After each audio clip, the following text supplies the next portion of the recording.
Well, hey guys, I'm standing smack dab right here in the middle of God's country in Houston, Mississippi today.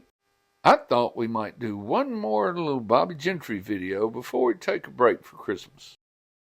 I sure do think the Chickasaw County Courthouse is a beautiful old courthouse sitting right here on the square in Houston. And probably my most favorite feature is the eagle perched right up on top.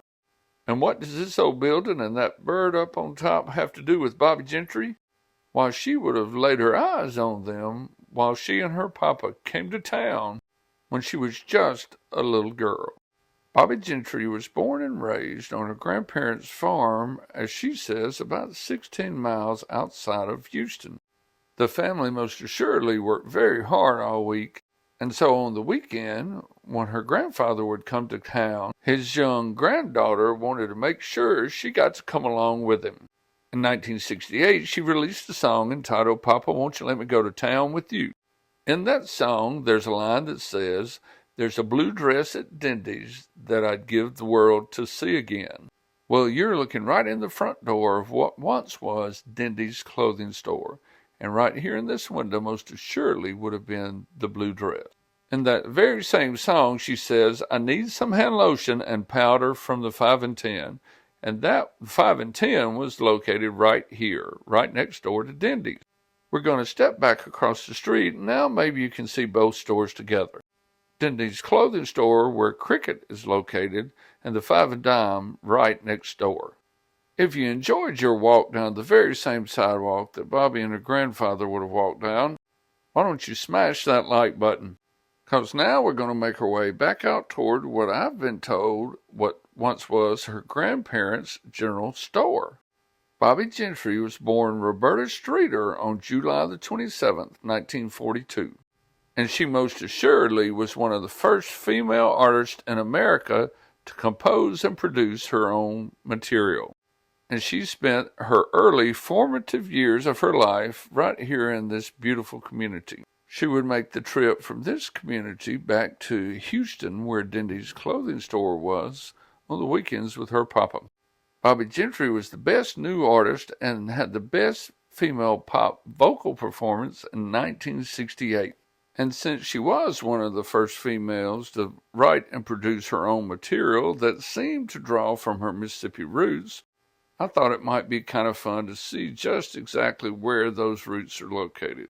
Now, I've never met Bobbie Gentry or her grandparents, but I do know people who met and knew her grandparents. And so if any of you see this video and I get some of these facts wrong, please correct me in the comments. Now, somewhere along the way, I got the impression that her grandparents operated a general store, but I believe this old store building we're looking at now was probably owned and operated by Miss Charlene Crowley, who you see pictured here with Bobbie in this store building somewhere in the late 60s. Once again, if any of you locals know or believe that not to be the case, please tell us in the comments. See, for me, Bobbie Gentry is my most favorite female Mississippi vocalist of all time. And what I do when I create these videos is expose my children to things and people in and from the great state of Mississippi that I think are important. And I think Bobbie Gentry is that. Plus, she had one of the sexiest, most soulful voices I've ever heard. And the grandparents whose graves you're about to visit nurtured that God-given talent and enabled it to become what so many of us have so fully enjoyed. Bobbie Gentry's grandparents raised her on a farm in this community because her parents divorced shortly after she was born. For a time, they had neither electricity or plumbing, but honestly, that could have been due to remoteness of the location of this community as much as the economic status of Bobbie's grandparents. Many rural Mississippians didn't get electricity until the late 40s, early 50s. One of my favorite stories from her childhood is that Bobbie's grandmother traded one of the family's milk cows for a neighbor's piano. And shortly after that, young Bobbie composed her first song. It was called "My Dog Sergeant is a Good Dog." In later years, when she moved in with her father, she learned to play the guitar and banjo. But I believe the love and the safety, the fundamentals of life, and the foundation and grounding she received right here in this community are what nurtured her talents and allowed her to grow them to what we have so enjoyed. She debuted for Capitol Records on June 23, 1967. Ode to Billy Joe was released on July 10, 1967, and spent 4 weeks at #1 on the Billboard Hot 100. Ode to Billy Joe was listed by Rolling Stone magazine as one of the 500 greatest hits of all time. But Bobbie's artistry was so much more than that.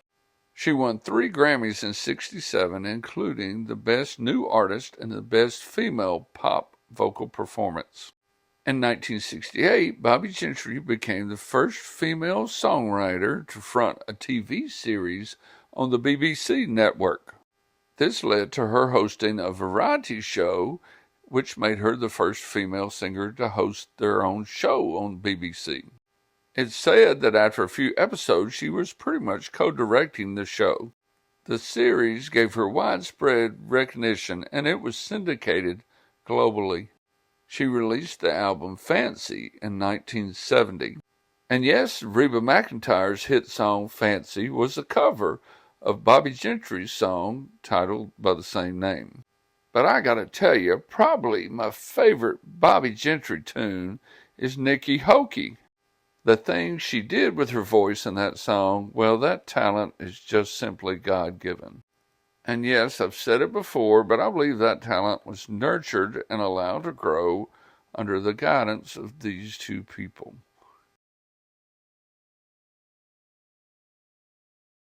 Maudie and Harvey Streeter, Bobbie Gentry's grandparents.